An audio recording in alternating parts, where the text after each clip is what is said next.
अस्सलामुअलैकुम viewers, welcome back to my channel Roshni creations. Video शुरू करने से पहले मेरी आपसे रिक्वेस्ट है कि वीडियो को फुल वॉच कीजिएगा, स्किप करके मत देखिएगा क्योंकि उस तरह से आपको डिज़ाइनिंग की समझ नहीं आएगी। तो आज की ये वीडियो आपके लिए बहुत ही ज़्यादा हेल्पफुल होगी क्योंकि इस वीडियो में मैं आपको सिखाऊंगी कि आप किस तरह से अपनी प्लेन और प्रिंटेड शर्ट को फैंसी बना सकती हैं। तो इस शर्ट का जो दामन है वो मैंने फैंसी बनाना है, आपको मैं आसान तरीके से सिखाऊंगी। सबसे पहले मैंने शर्ट की लंबाई और चौड़ाई उतार ली है जितनी मुझे चाहिए थी। 40 इंच मैंने इसकी लंबाई रखनी है और इसका दामन मैंने 22 इंच का रखना है। आप अपने नाप के हिसाब से कमीज़ का दामन और लंबाई लेंगी। मैं आपको सिर्फ डिज़ाइनिंग करने का तरीका बताऊंगी। तो इसके नीचे मैंने जो डिज़ाइनिंग करनी है उसके लिए मैं अलग से कपड़ा लगाऊंगी। उस कपड़े के ऊपर मैंने पिंटक्स बनाने हैं, तो वो मैं शलवार के साथ का कपड़ा लूँगी। शर्ट की मैंने अभी ऊपर से कटिंग नहीं की, अभी सिर्फ मैंने इसकी लंबाई और चौड़ाई उतारी है। दामन की डिज़ाइनिंग के बाद ही मैं इसके ऊपर की कटिंग करूँगी। इसका दामन जो है वो मैंने 22 इंच का बनाना है। तो जो नीचे कपड़ा मैं फालतू शलवार के साथ का लगा रही हूँ पिंटक्स बनाने के लिए, ये वाला, ये मैं 22 इंच से ज़्यादा रखूँगी क्योंकि जब इसके ऊपर पिंटक्स डलेंगे तो ये कपड़ा कम हो जाएगा। तो आप देख लें कि ये मैंने फालतू रखा है, 22 इंच से ज़्यादा है। 8 इंच मैंने इस कपड़े को फालतू रखा है। इसके साथ लगाने के लिए मैंने लेस ली है। ये शटल लेस है, ये एक साइड से लगेगी। आप कोई सी भी शटल लेस ले सकती हैं। अब जो पिंटक्स का कपड़ा है, देखिए मैं किस तरह से पिंटक्स बना रही हूँ। इसको मैंने इस तरह से फ़ोल्ड किया है और फ़ोल्ड करने के बाद इसको मैं इस्त्री करूँगी साथ साथ। इस तरह से देखिए ये लाइंस बनती जा रही हैं। इस तरह से पिंटक्स बनाने का ये आसान तरीका है। आप इस्त्री किए बगैर पिंटक्स नहीं बना सकती। आप देखिए एक दफ़ा मैंने फ़ोल्ड किया है, अब उसी निशान से आगे मैं हाफ इंच का गैप देती जा रही हूँ और इस तरह से लाइंस बनाती जा रही हूँ। इन सब के दरमियान जो गैप है वो मैं बिल्कुल बराबर हाफ इंच का रख रही हूँ। अगर आपको इस तरह से समझ नहीं आती, हाफ इंच आपसे कम या ज़्यादा होता है, तो आप पहले से हाफ इंच के निशान लगा लें स्केल की मदद से, फिर उसके बाद आप उनको फ़ोल्ड करके इस्त्री कर लें। इस तरह से पूरे कपड़े के ऊपर मैं हाफ इंच के फासले से लाइंस बना लूँगी इस्त्री करके। इनका आपने जो सेंटर का फासला है वो सबका बराबर रखना है। दूसरी तरफ से जो रह गई थी उनको भी फोल्ड कर लेना है इस तरह से।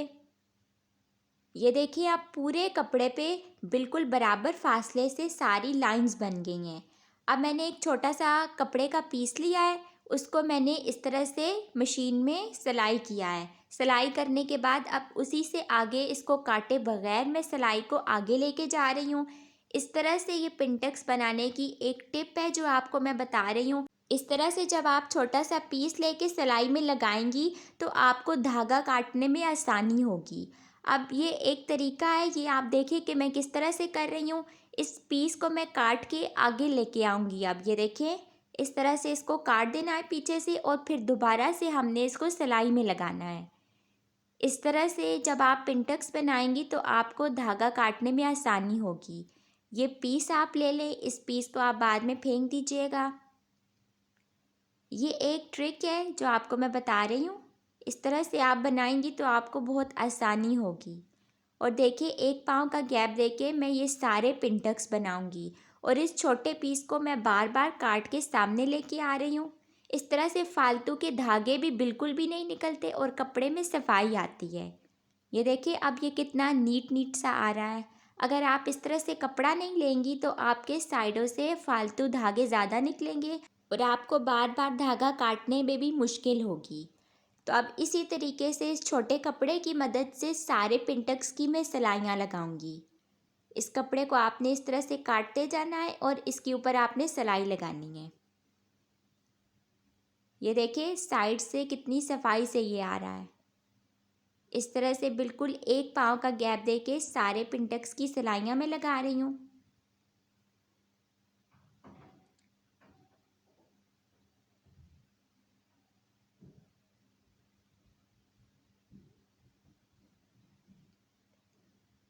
कपड़े के ऊपर आपने पहले सिलाई लगानी है, फिर उसी सिलाई को आपने आगे लेके जाना है।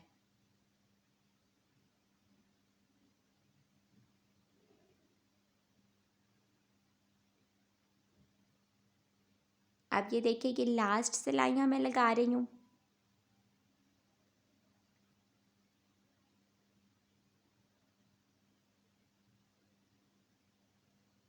इस तरह से आपका पिंटक्स बहुत ही ज़्यादा सफाई से बनेगा।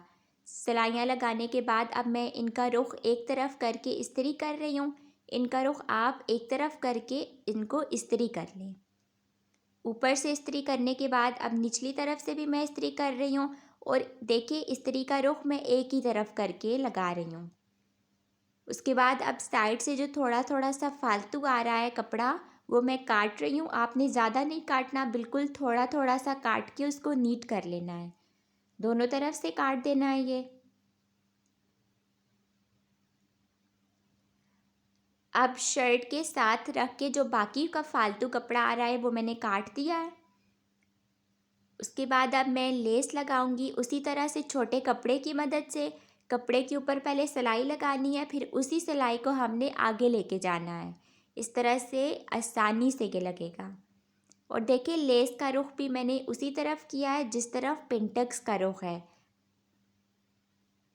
अब फिर से कपड़ा आगे लेके आऊँगी। इस तरह से बहुत ही आसानी से आप ये काम करेंगी। और देखिए लेस बिल्कुल मैं सेंटर में लगा रही हूँ।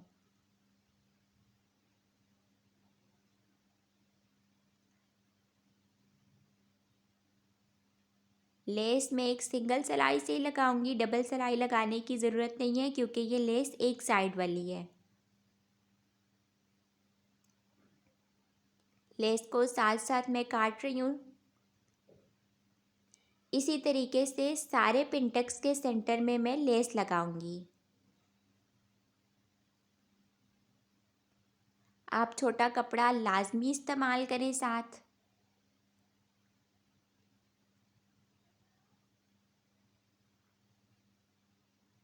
ये देखिए सारी लेस मैं लगा रही हूँ।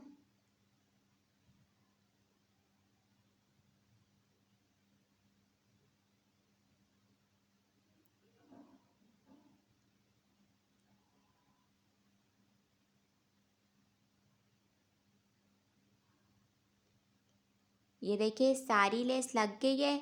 अब जो साइड से फालतू आ रही है उसको मैं काट दूंगी। कपड़े को आपने अब नहीं काटना, कपड़ा हमने पहले बराबर कर लिया था। अब हमने सिर्फ लेस को काटना है। दोनों तरफ से काट देना है जहाँ जहाँ पे ये फालतू है। लेस की कटिंग के बाद अब इसको मैं शर्ट के दामन से अटैच करूँगी। देखिए इसका रुख मैंने नीचे की तरफ किया है। इसका रुख आपने नीचे की तरफ ही करना है जिस तरफ आपने पिंटक्स का रुख किया है, क्योंकि ऊपर की तरफ के पिंटक्स बुरे लगेंगे। तो इनका रुख आप नीचे की तरफ ही करें। इस तरह से पिंटक्स का कपड़ा मैंने नीचे रखा है और ऊपर मैंने शर्ट का कपड़ा रखा है। 1/2 इंच का गैप दे रही हूँ मैं सिलाई का।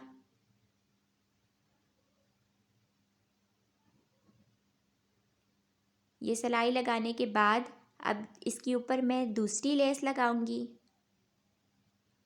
ये देखिए इस तरह से लेस को आपने बिल्कुल भी खींच के नहीं लगाना, क्योंकि अगर आपने लेस को खींच के लगाया तो फिर आपका जो दामन है वो चुना जाएगा, उसमें झोल आएगा।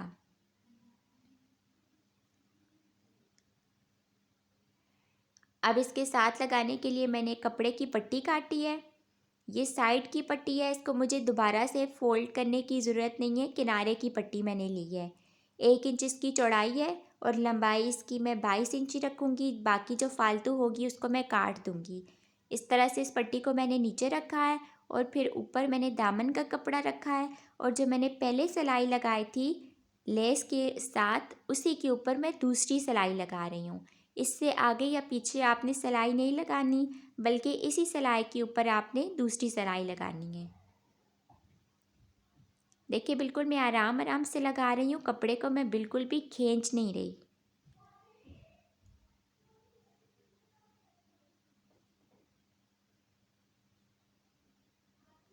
फालतू का कपड़ा मैं काट दूँगी। उसके बाद इसको फ़ोल्ड करना है। अगर आपका किनारे का कपड़ा नहीं है तो आप इसको डबल फ़ोल्ड करेंगी। मैंने किनारे का कपड़ा लिया है, इसके धागे नहीं निकलेंगे तो मैं इसको सिंगल फोल्ड ही करूँगी। सिंगल फोल्ड करने के बाद इसके ऊपर मैं सिलाई लगा रही हूँ। और देखिए, लेस का और पिंटक्स के रुख का आपने ख़ास ख्याल रखना है। इनका रुख जिस तरफ हमने इस्त्री किया है उसी तरफ आए। सिलाई लगाते वक्त ये बिल्कुल भी मुड़े ना। हाथ की मदद से इसको आप साथ साथ ही सीधा करती जाएं। पीछे से मैं कपड़े को पकड़ रही हूँ। इस सिलाई के बाद अब मैं ऊपर की सिलाई लगा रही हूँ कमीज़ के ऊपर। ये वाली सिलाई आपने लाजमी लगानी है। ये सिलाई लगाने के बाद अब मैं बाकी की शर्ट भी रेडी कर लूँगी। ये देखिए, शर्ट मैंने तैयार कर लिया है। इसका गला आप देख सकती हैं मैंने किस तरह से बनाया है। साथ मैंने डोरी लगाई है। ये गला मैं आपको पहले सिखा चुकी हूँ। इसके बाजुओं पर भी मैंने डिज़ाइनिंग की है। ये देखिए किस तरह से मैंने लेस भी लगाई है और कपड़ा भी लगाया है। और आप इसका दामन देखें। ये मैंने 2 शर्ट्स बनाई हैं, एक ये वाली है और एक वो जिसकी वीडियो मैंने आपको सिखाई है। इनमें लेस का थोड़ा सा डिफरेंस है, बाकी ये मैंने बिल्कुल सेम बनाई हैं। आई होप कि आपको ये वीडियो पसंद आई होगी। अगर अच्छी लगी है तो प्लीज़ इसे लाइक करें। मेरे चैनल को सब्सक्राइब करके बेल आइकन को ऑल पे कर लें। इंशाल्लाह फिर मिलूँगी आपसे एक नई वीडियो के साथ। तब तक के लिए अल्लाह हाफिज़।